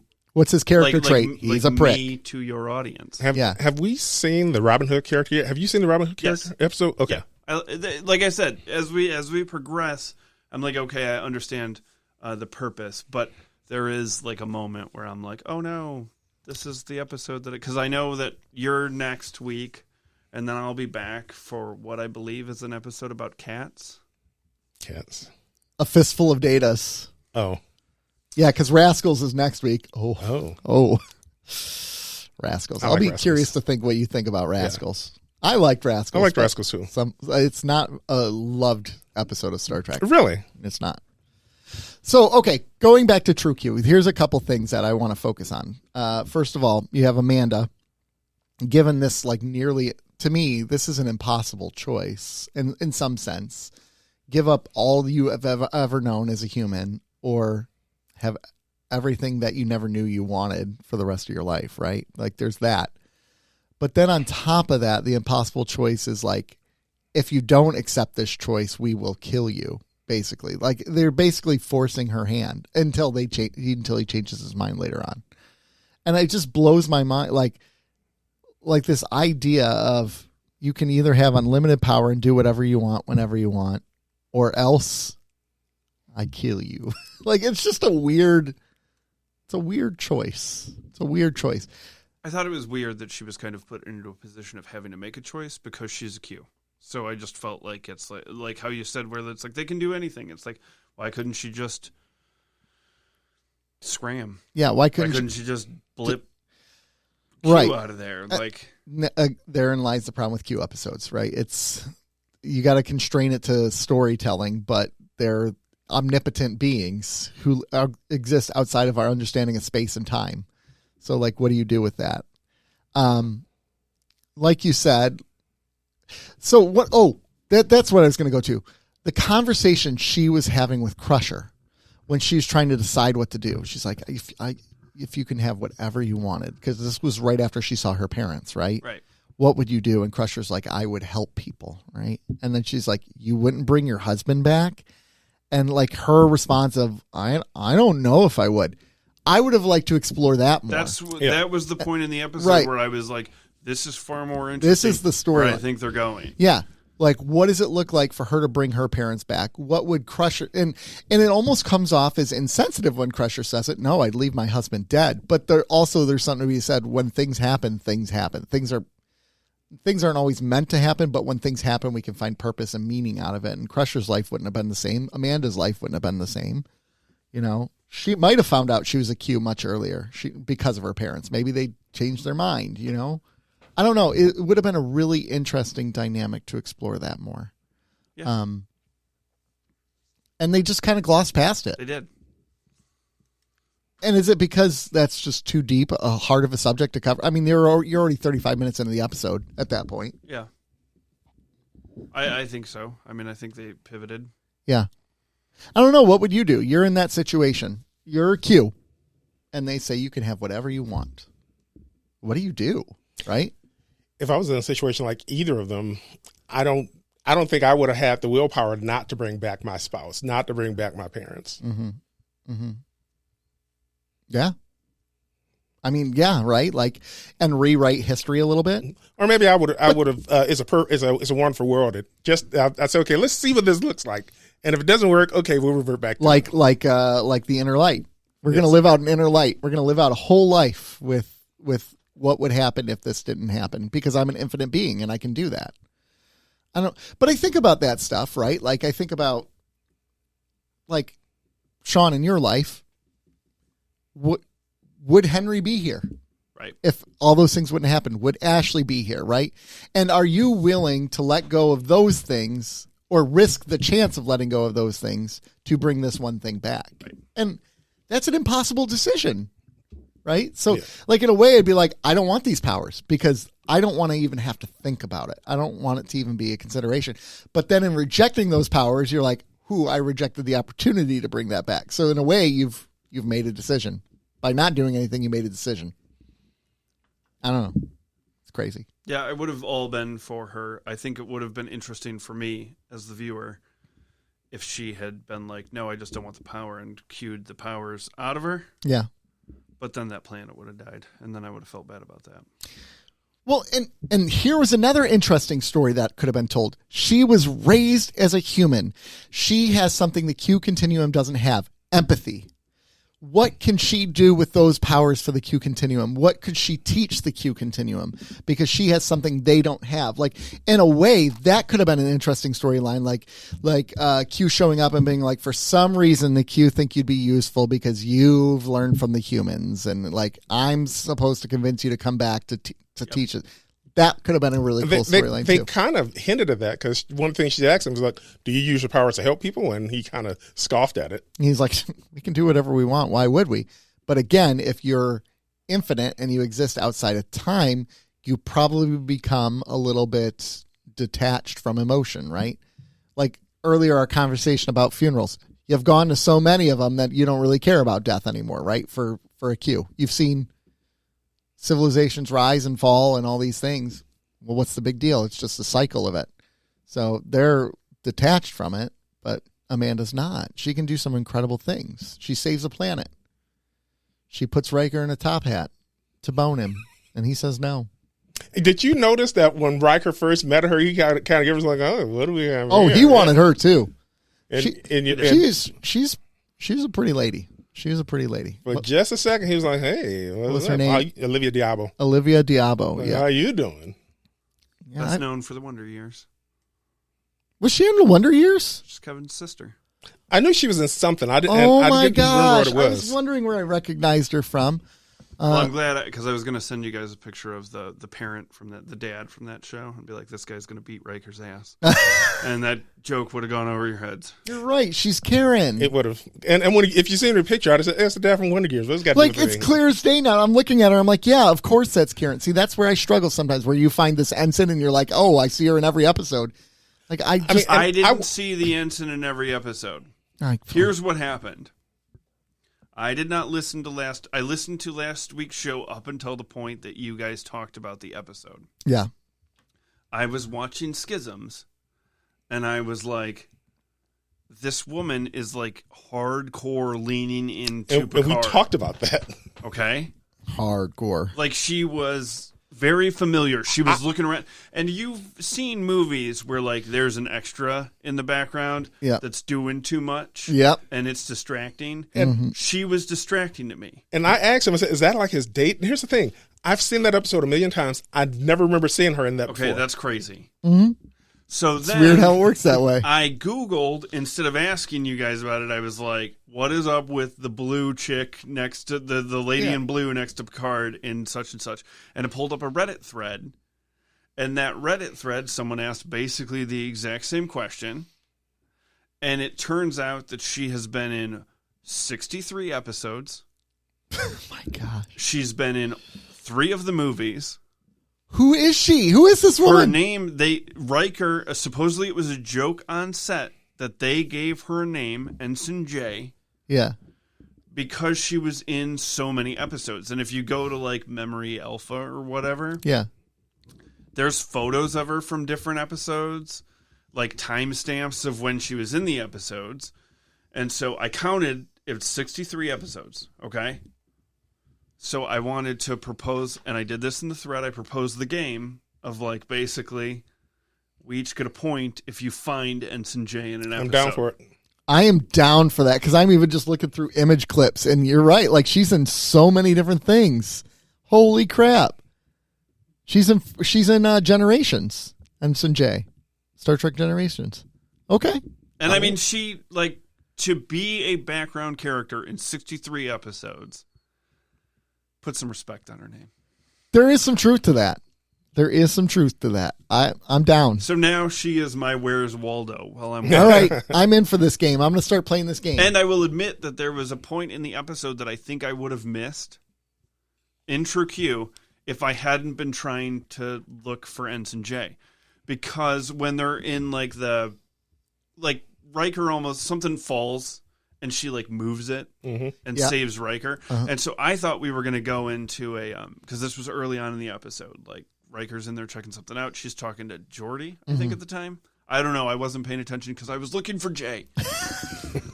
This is going to be the problem that's going to happen. This in is the a new episodes. game. This is a new game for the next 2 seasons. I like it. So I'm down. when she moved that, I was like, okay, clearly, like, I mean, the title of the episode made me realize she's clearly got Q powers. But But I was like, in a universe where she doesn't show up, Riker's dead. Well, Q caused that thing to fall. 'Cause Okay, he's testing well, it. I didn't Q did. realize. I Yeah. did not realize that until because even when the warp core started going crazy, Yeah. I was like, the whole ship would be dead if this girl, This if woman wasn't Amanda there. wasn't here, right? Mm-hmm. And I was like, that's interesting that there's a Elseworld where the ship dies and then Q pops out, and I was like, ah, crap, here we go. Well, and this goes back again to Q powers because it's like, yeah, he could have blown up the ship, but then he could just boom, snap his fingers and bring it all right Yeah, back to where it was before. I don't know. I don't. To me, that's just not interesting. I see sort your of my- your problems with Q because there are so many like I loved Q's response when they said, "Well, what if she wasn't Q?" He goes, "Then I know." yeah, then see there is something to be said about how little he cares about humans. He's like, whatever, then you're dead. And I do know there's got to be something to like that actor, John being Delancey? so good Yeah. at that. That Yeah. is why there's probably so many Q episodes. Oh yeah, because he has really good chemistry with Because he comes back in Deep Patrick Space Nine Stewart. and Voyager. You guys ever watch Breaking Bad? Yeah. yeah. He was Jane's dad. Yes. The air flight controller? Yeah, the air flight controller. That was him. Oh yeah. Okay. Yeah. And when I saw that, I said, "Hey, that's Q." Yep, John Delancey. Could have stopped it. He could have Jane stopped would it. still be alive. He's a really nice guy too. He got to talk with him on the cruise for a minute. He's a really nice guy. What's the visitor from? Deep Deep Space Nine. Okay. Kira Nerys, great character too. Really good Yes. character. You're gonna like her character a lot. Okay. Yeah, Bajoran freedom fighter. they have a lot of- super religious Bajoran freedom fighter. There's a lot of really layered characters in Deep Space Nine. The writers did really good with the character and character development on Deep Space Nine. That's what I would argue is the biggest advantage of DS9 is very, very strong character development. Yeah, They grow significantly from beginning to end, and they don't always like each other. and they don't always like each other, which is kind of fun.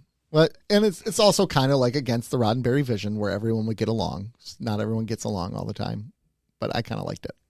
I'm just happy to know that Voyager ends at 2001. Why? I get shaky with shows after that time period. Because they get dark. It's not that they get dark. It's that I mean, I'm not. Because that was Battlestar Galactica was all Yeah. in response to. I just sort of like when it comes. I talked about this a little bit with Rob and Nick the last time I was over. It's like there's just the stylized part of Next Gen makes me feel like I'm just in a better time. Mm-hmm. And like we hit a point in shows where it's like everything's kind of just like, you can get nostalgic for Next Gen, but I don't know that people are going to get nostalgic for Strange New Worlds. No. Does that make sense? And it's not, I understand I watched 5 minutes of Strange New Worlds and was like, not for me. Get your bone and Which, Spock out in of here. hindsight, you'll probably go back and watch it and enjoy it. I'm sure I will. You will at some point. I know you will. Speaking of the early 2000s, Enterprise started airing in 2001. And Explains everything. there was an episode of Enterprise that they were actually filming when 9/11 happened. And they did their own 9/11 storyline in Enterprise. Yeah, they did. But they a whole couple season arc. Yeah, based off it was like a one season arc. The Xindi, yeah. The Xindi. But there was an episode they were filming in 9/11, and you can see, and they actually point this out in IMDb, but you can see from before 9/11 to after 9/11, there was just a slight change in their and in how the actors were, because you could tell they were affected. It's like the light left their eyes, and like, why do we have to work right now? We should be at home with our families. And Right. Yeah. so it was really interesting. It is, yeah.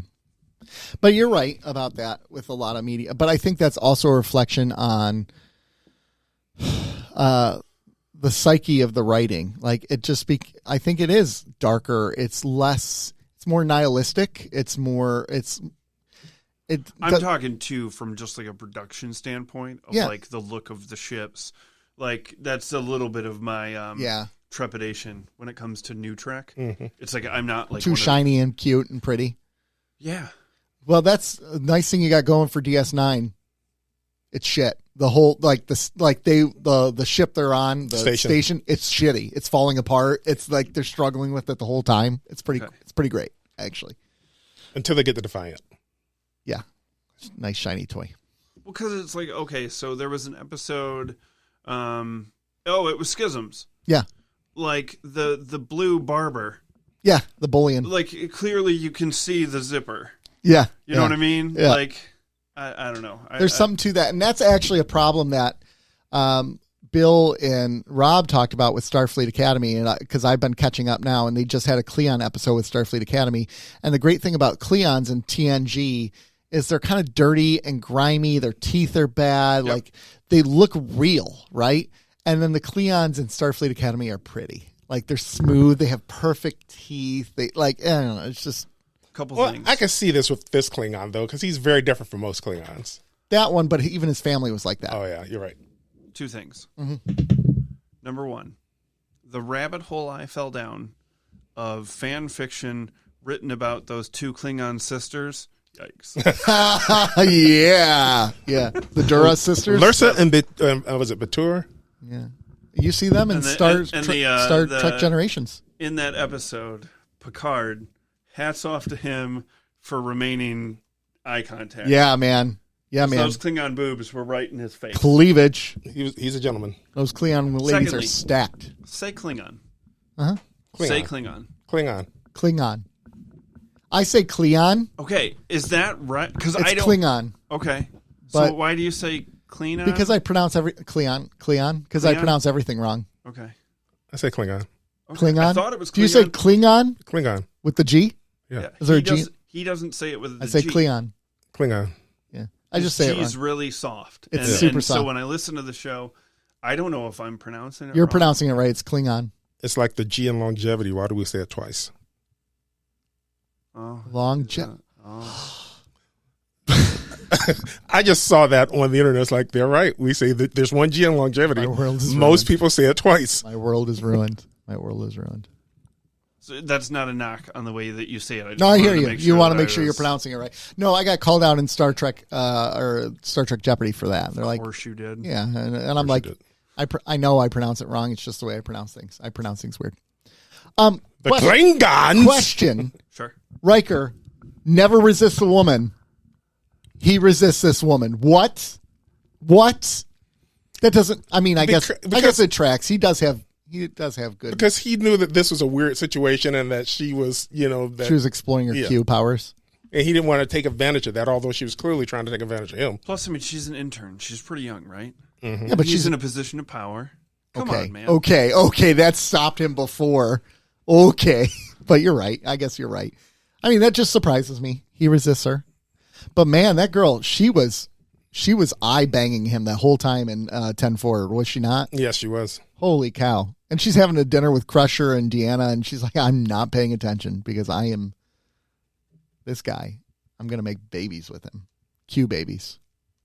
When she did like pull him into the Q Yeah. area, I was like, "What is this dude? What's his deal? Yeah. He's got all these." Every single woman wants him. He's a good-looking guy, though. Yeah. And he had the beard before beards were a thing, right? In the 90s, women thought beards were terrible on men. Speaking of beards, we just talked about the Klingons in Strange New Worlds. The dad's beard, I've never seen a beard like that on a Klingon. He had like a full beard, like a human Yeah, beard. he did have and a I've never, beard. I've never seen that in a Klingon. I've never seen they that. He's just got the chin hair. Yeah, exactly. Or like like Worf does. Yeah. Right? I know that right away. It's like, that's not the Klingons I know. Yeah. I'm sorry. Ruined it for you. Ruined Star Trek for you. I hear you. Not really, but No. I just thought it was weird. Anything else from this episode, gentlemen, that really stands out to you? Captain Picard rocks in this episode. I like Captain Picard. This is a nice little bit of a Crusher episode, not huge amounts. Why is Crusher the one counseling this woman and not Deanna? I mean, that's a whole other thing. She wasn't really giving her counsel. She was just Yeah. giving her advice. I mean, yeah, I know, but Plus, they were working together. that's true. She was mentoring her. Yeah, that's true. That's true. I don't think she felt like she needed to be counseled. I think she was just spitballing. Yeah, walking through her decisions. Anything else from the episode? No. I agree with you, though, on the parent story arc would have been much better to go with. Bringing back people from the dead, much better story arc to go with. Also, like not making it, we're going to kill you because your powers are too powerful thing, instead of like, we're going to kill you because you don't, I you're liked rejecting your us. I liked your idea Yeah. of like she could bring some humanity. Yeah, the Like, empathy. that would have been more. I think that could have been a very good storyline, Yeah. right? And like that could have been, in fact, that could have been her final reason for going there. And like she's like, you know what, I could, but I just realized my powers. Look at what I can do, and they don't have this, and I'm going to go teach them this. Like that could have been a good final closing line. And then the whole, because the Enterprise, when she left, they were all sad, right? Because they're like, oh no, she gave up everything she wanted. In a weird way, no, she isn't. She's going to fulfill everything she wanted because she can do all the good in the world, in the galaxy now, that she couldn't do. Then why didn't she stop the burn? It's a very bad Discovery story arc that's coming. I will never tell you to watch Discovery. Discovery? Star Trek Discovery. Yeah, Good. you got a while. I'm not. If you have a problem seeing Spock shirtless, just wait until you see Cleon boobs in a sex scene in Star Trek Discovery. I don't think I'm ever going to watch Discovery. I know I'm in the minority here, but I like Discovery. I have problems with Michael Burnham. Mm-hmm. And despite and that hurts because Shanuqua Martin Green, Oh, she's a great actress. she's a great actress, and she is the most beautiful woman in television, I believe. Oh, false. Screw you. False. I don't know who we're talking about. She was But I will say it's not. I'm saying that I would never watch it, not based on like any type of like distaste for the show or anything like that. Yeah, that's a good looking lady. Not the most beautiful in TV. She is. False. She is. False. It's more Screw that you. this is what I talk about where I'm like I think part of my enjoyment of the show is based on production quality. And the second we start to get into everything CGI, I kind of step back. It hurts it, yep. It sounds it's just a weird, like how you were like, I'm nitpicky about Star Trek. I just think my love for this is based in a certain time period. And then beyond that, I'm kind of like, I'm good. Because But you thought that with TNG. Ban lifted. Rob's not here. I'll allow it. We can talk about Star Wars. There's too much. There is too much Star Wars. It's the same issue that the MCU ran into in the fourth and fifth things. It's too much. It's too much. People don't want to have to get a subscription service to try to make sense of movies that Yeah, they're so- paying to go see. Exactly. Like a movie should be a standalone thing. Right. And I struggle a little bit with the absolute like disservice that Paramount is paying to one of their flagships. It's like, it's just we don't need to put it on CBS. We can just toss it on the streaming thing. Yeah. Yeah, I agree. I know it's a weird No, I agree. thing, but there's like a time period where I just feel like we stalled. Like we didn't stall technologically because we're gonna have the Duras sisters and AI porn. We're going to? He's Probably already seen it. exists, my man. Yeah. You know it does. Gosh, where- that almost makes me want to Google Cleon porn just to see what I can find, but I don't also at the What same is it, time. Rule 39 or whatever is that there's This porn for every situation. yeah. What? What are you saying? Google Rule 39. Is it Rule 39? I think so. I could be wrong. That's a trial by jury. What? Oh, okay. Let's see if I can find it. There is an internet. It's like there's a rule out there that if you can think of it, there's porn for it. Oh, Urban Dictionary. Rule 39 Urban Dictionary. I could be wrong. That. Who's this quick new. It's Rule 34. Rule 30. It's if it exists, there's pornography of it. I never heard of that. That's I've heard of it. amazing. I couldn't remember the number, but That kind of reminds me of the musical Avenue Q. They have the song "The Internet Was Created for Porn," which is, it says the meaning is that the rule suggests that no subject, character, or concept is immune from being transformed into sexualized content by internet users. Dude, there's got to be Klingon porn out there. it's got. I'm certain there is. I mean, now I'm going to look it up. I wonder if there's Keeping Up with the Kardashians porn out there. Oh, God. Mm-hmm. We're not famous enough, thank God. No. All right. Let's move on to the final rule of the episode, rating the episodes. Before we do that question, what do you think about Saru in Discovery? He was the Oh, I love Saru. He's I mean, and that's Kelpian? Yeah, that is almost a universal feeling. He's the most people, even people who hate Discovery, is like, oh, but I love Saru. He's a great character. He Great was. character. All right. Ratings for True Q. Rating scale. 5 doesn't mean it's bad. It means it's like the most average of average episodes. Okay. That's what 5 means. Anything below that, then you start getting into bad, below average, crappy. Okay. 10 being a perfect episode. You'll get there. For me, because lost opportunities in this episode alone, I give it a 6. I feel like this could have been a much better episode. I'm there with you. I'm giving it a 7 because there were some lost opportunities. There was stuff, that just didn't make sense, but I'm a nitpicker. But, it wasn't obviously A nitpicker. A nitpicker. I like to pick on Nick.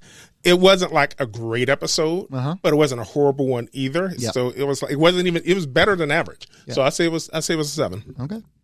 I gave it a 6. You gave it a 6 as well. See, you're falling right into these rating systems. You get them better than you think you do. Yeah. For me, my rating system, ignoring your rating system, is based on rewatchability. Okay. And I don't think I'd go back to this episode. But that actually does still fit the idea, because to me, an average episode, a 5 out of 10, is not an episode I want to go out of my way to rewatch, right? Anything above a 6.5 to a 7.5, like those are episodes I'm going to rewatch. And then a 10 I could rewatch all day. And watching this is also making me, like, I kind of am realizing watching this that I enjoyed television more when it wasn't season-long arcs. Where I could just, where you're talking about, like, on a Saturday afternoon, I'm bottle curled episodes. up under a blanket eating my homemade cookies, and an episode of Star Trek is on, and I can just watch it, and I don't feel like you can't just pop on a random episode of Breaking Bad. No, you can't. You you can't. Or would you want to? And Breaking Discovery Bad of that was stuff. the one that started that kind of, right? Yeah. Breaking Bad was the one that brought in that sort of. I don't know if they brought it in, but I think a lot of shows started doing it after Breaking Bad. Made it the status quo. Like, Yeah, that's true. You can't pop in the season 2 of Lost and know what's going on. Yeah, that's true. But you can pop in any episode of Next Generation pretty much, and you're fine. Now, you can't do that with Deep Space Nine either. You can pop in on Deep Space Nine. And maybe the first couple of seasons. No, you can. I think you could pop in later. I mean, No, I don't think so, because after like season 3, it gets a bit more serialized. I'd say later than that. The Dominion War is when it really becomes. Didn't the Dominion War start in season 3? I didn't realize how quickly it was going to start. So I watch it on my buddy's Plex because I have better Next quality Gen too. and No commercials. and Deep Space Nine on DVD, but I've been watching it on that, and so he has obviously all the episodes listed, and I was like flipping through, to see what was coming, and there was one where and that's what always, because they have little synopsises, I was like, I should write those down. Okay, for the episodes, yeah, not a bad idea. But no, you explained it where you're like, why I'm doing? I've been under the impression that if you were listening to this, You're doing the rewatch. you're doing the rewatch. So why would I need to do a whole synopsis? Right. Because they should know. So now I'm like, your synopsis is fine. Yeah. Because I wouldn't want to go back and watch Code of Honor. Right. It's the worst episode ever. Yeah. But there's some episodes where you're like, I'm not going to rewatch that, but I'm curious what they think. So, yeah, exactly. So, yeah. Speaking of which, Schisms, what would you give Schisms? 5. 5. Yeah. I don't remember what I gave it. You gave it an 8. That's too high. Rob gave it an 8. I gave it a 7.5. Rob gave it an 8 because it just reminded him of Tool. There actually is some truth to that. That episode, not that great. I mean, I thought it was. It was fine, but it's, again, like, the further we get into this, okay, and it was like I was willy-nilly throwing out high grades before I'd actually watched the friggin' show.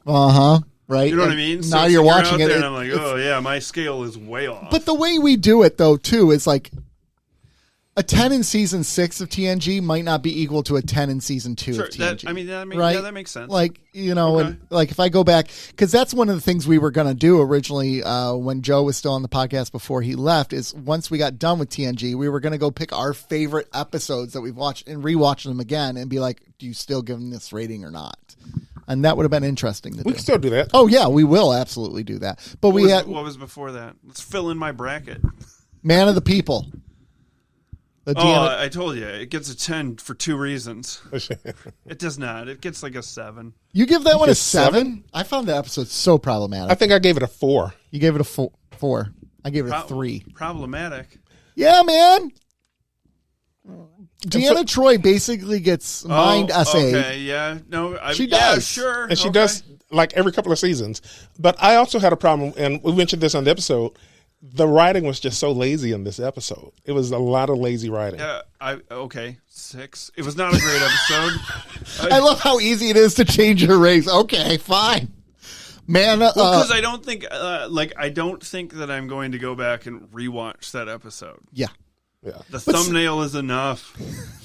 But here's my argument would be a 6 means you would rewatch it. Oh, okay, 5. There you go. Realm of Fear. Do you remember Realm Realm of Fear? of Fear was the Transporter the transporter With one Barkley. Oh, okay. I genuinely find Barkley to be a super interesting character, and I love that everybody that's watching the show wants to be one of the main characters. Mm-hmm.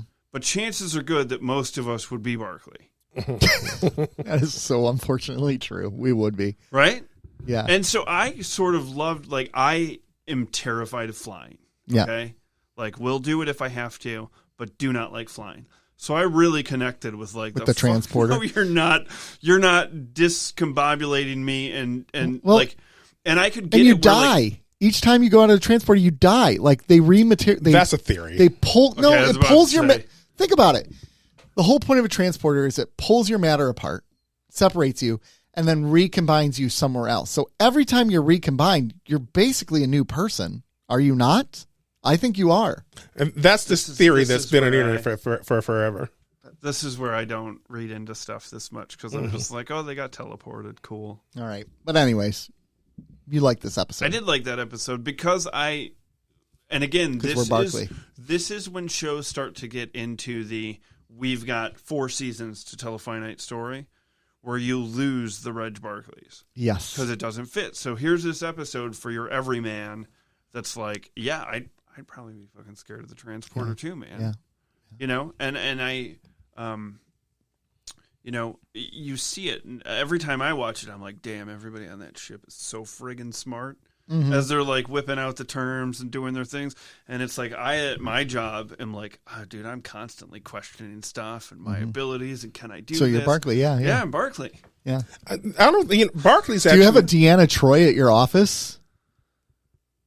Don't answer that if Ashley listens. I don't think Barkley so. was actually really smart as well. He lacked confidence. Sure, but I appreciate that being kind of. But that stands in the way. and I think losing that, there's a lot of things that I think factor into our downfall in a I society. mean, the fact that everybody's but so everybody thinks that they're Riker. yeah, and the fact that People are everybody's so walking around today thinking they're They- Riker and that they're kick ass and know everything and when it's we're okay. Barkleys or Geordies even. Yeah. I was going to say something, but when I thought about it, you guys kept interrupting me. And I thought about it. So maybe it's not true. I love how he throws that in there. I was going to what I was going to say. When you go following that same thread, is that everybody on Enterprise is so confident, but I guess you'd expect them to be because they are the best of the best. Yeah, absolutely. I like that's the whole point, right? Yeah. The Enterprise is the flagship. They're so. the best of the best. But I like the fact that there's one guy there who clearly is. He's competent in his job. He's really smart. He just lacks the confidence. Well, and even the first Barkley episode, they already acknowledged it was a stretch for him to be on the Enterprise because he's really good at his job, but he's so lacks confidence that it gets in the way. What did you give it, Realm of Fear?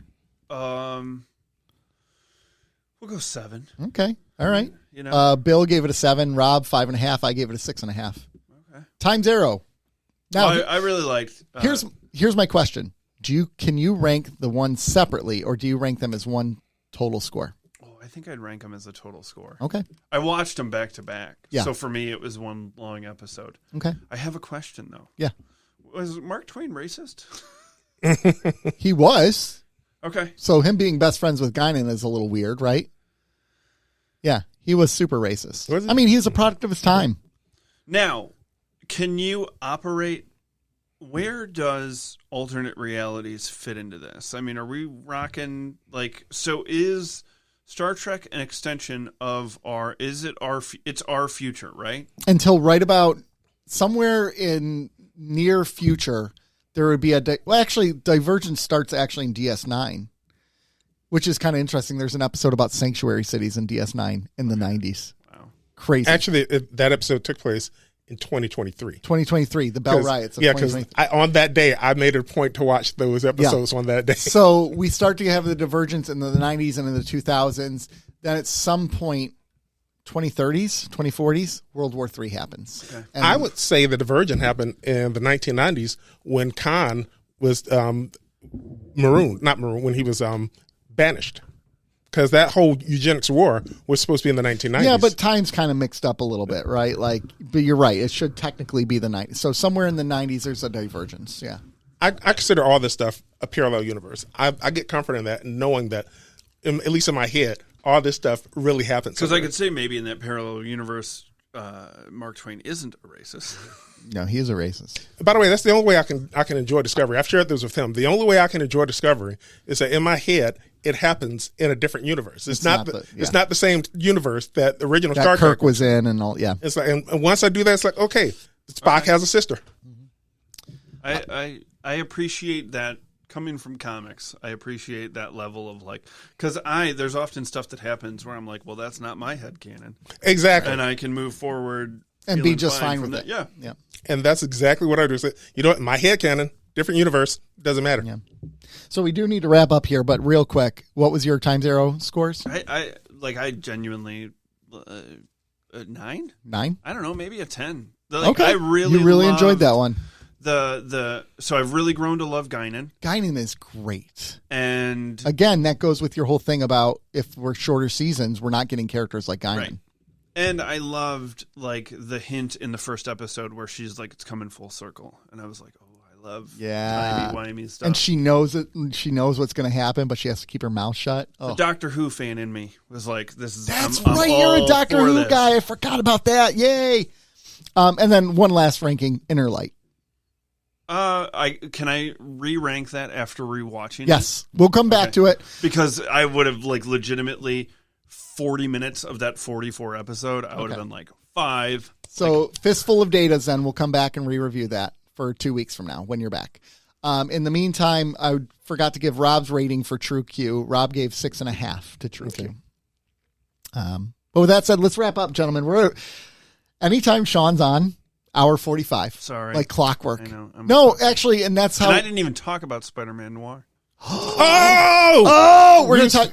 Can you stay for real quick for a Patreon afterwards? Yeah. Can you? All right. Let's talk about that on there because holy crap, I'm excited. All right. So with that, ladies and gentlemen, we're checking out for the day. Nobody cares, Sean. Nobody cares. We're checking out for the day. It's been great. It's been wonderful.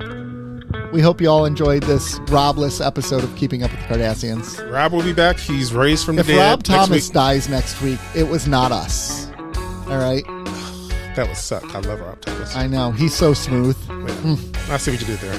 Yeah. All right. Thanks for joining us. This has been Nick. This will always be Bill. This has been Reg Barkley. Thanks for keeping up with us. Have a good one. Bye.